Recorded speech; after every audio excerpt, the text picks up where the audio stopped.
If he's that much of a three-dimensional chess player, why is he being forced to ask his allies for help? Actually plays chess on a 5D. The lies we tell ourselves. Why did Iran strike other Middle Eastern countries?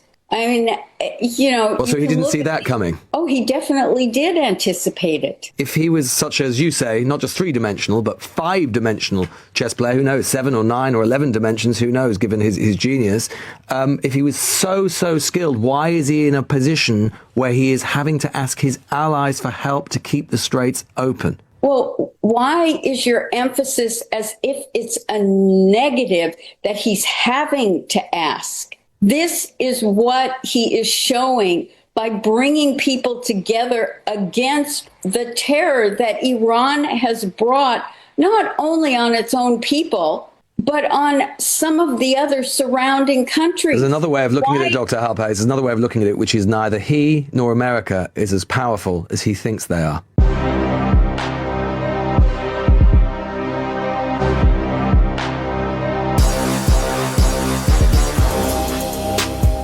Greetings to everyone. This is Red Ninja Network. I'm Mr. Red. That opening clip is so disturbing because you got people willing to carry water for Donald Trump. And what I really notice is the people that carry the most water for Donald Trump, they fall into two categories. The first category that they fall under is that a lot of the times that they're just stupid. Okay? These are the most stupidest people in society. Matter of fact, when there was a study that came out that said that the majority of people that follow Donald Trump essentially have like a sixth grade education. A sixth grade education or reading level. All right? And Donald Trump has like a fourth grade reading level. And they support him because he sounds like them. He don't sound stupid to them because they say he's one of us. And he is. He's a lobotomized idiot. And then you have the other part. And this is the most disturbing people that are for Trump. You see a lot of older people that love this thing. And in their defense, they're seeing an America that doesn't look anything like they're used to. But we had an opportunity to vote for people who said, let's get money completely out of politics. And the old fuckers decided to vote against those people. It's the older generation that has basically spent up, used up, washed out the futures financially for all the rest of us so that they live a good life until they die. So whenever I hear an older person talking about the future and our kids and our grandkids, save me the fucking speech because it's a lie. You all didn't care about the future. You cared about yourselves. And you sold out your children. And let me tell you something. As a father myself, the only thought that I have in doing everything that I do is what can I do to leave something behind for my kids and to live a semblance of a life with dignity. But see, that's us down here at this level. A lot of them got wealthy and rich and got retirements and have all the things that we wish we had because they sold out America. We're going to look at a Piers Morgan show clip, and the man on this clip is going to completely destroy the narrative of Piers Morgan. Now, Piers Morgan is a Trump supporter. Piers Morgan, basically will give Trump a pass on just about anything, or he goes very soft on Trump.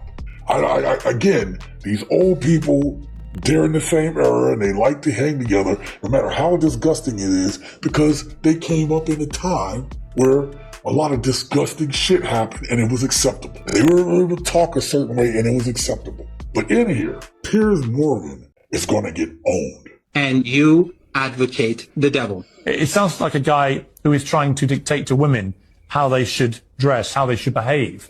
Do you understand that in the West, we look at that as reprehensible behavior? No, in the West, you objectify women, you commodify women, and you sexualize women, and you have Epsteins and many Epsteins who control. Well, we give women the freedom to dress how they wish. Why would you decline them that freedom? In Iran, we have women pilots, we have women scientists. My boss at the University of Tehran, the dean of my faculty is a woman. For the 21 years that I've been an academic at the University of Tehran, 17 and a half of those years, the dean of my faculty was one woman or another. Don't misrepresent Iran. It doesn't work anymore, Piers. Your Western empire is on the decline. The whole of the global South is witnessing the crimes that are being carried out by your regimes. And your declining regimes are now despised by your own people. You're crushing people, students who are protesting genocide. You're not even crushing students who are protesting your own government for something that they're doing at home. You're crushing students for protesting genocide in another country. But you can't tolerate that. And your media is controlled by a group of rich people. They control the narrative, and you call that a democracy. Your choice is either Hillary Clinton or Biden or Trump. And then when that decision is made, the whole of Europe, Canada, the UK, Australia, and New Zealand fall in line as good soldiers. You don't have democracy. Oh my God. He completely went off. What could Piers really say? Because he was absolutely correct. We live in a degenerate society where basically, people are scantily dressed, scantily cladded. You got mothers who are fathers who are being kept away from their children. You have women who pretty much showing all their goods out as if they were freaking pros. How is this helping us? We have the most degenerate type of TV going on right now. We have no morals, no values, and no standards. And the rest of the world looks at us like we're a bunch of clowns. They don't envy this shit. America has only been in existence 250 years.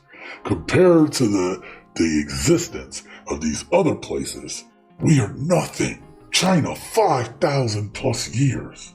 We are a baby. And that's the way they see us. And that's the way this man literally just called us out. But then you have the Piers Morgans who defend all this stuff. If this is so-called America first, then let them do whatever they're going to do with their women. Because America has proven it doesn't care about regime change that is going to lead to a lasting democracy unless it has something in it for us. We don't give a shit. We just use it as PR to do what the hell we want to do. We have no moral standing. And what we've learned from the Epstein files is that all the way to the tippy tops of our government, some of the most sick and deplorable people have been in charge, and they're touching kids, and they're allowing this shit to happen. They're letting it go. They're not saying anything. They're not doing anything. They have no will or courage to stand up. Our government right now has a bunch of Republicans who will not vote against their God King out of fear. But a lot of them are booty sniffers. A lot of them are child touchers, allegedly. So why would they say anything? They're fucking cowards. We have no moral standing. And I definitely don't ever want to hear a goddamn Republican talking about we have the moral responsibility and high ground. Y'all don't have moral shit. That shit is done. Anybody who votes Republican at this point, you're a fucking idiot. I'm not necessarily saying vote Democrat, but if you ever vote Republican, you're a fucking idiot. They don't even stand by their own morals. So that professor just schooled Piers Morgan on his show, completely shut him up. And the truth of the matter is he's absolutely correct. We have no high ground to stand on.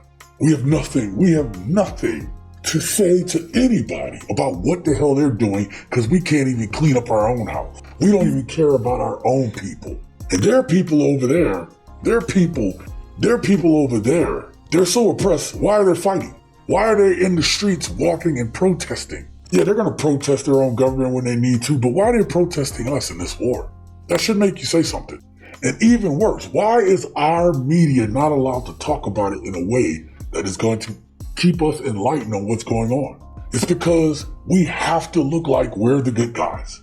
And this is exactly what happened back in the day in America for black people, where white people had to keep the moral high ground on slavery, on Jim Crow.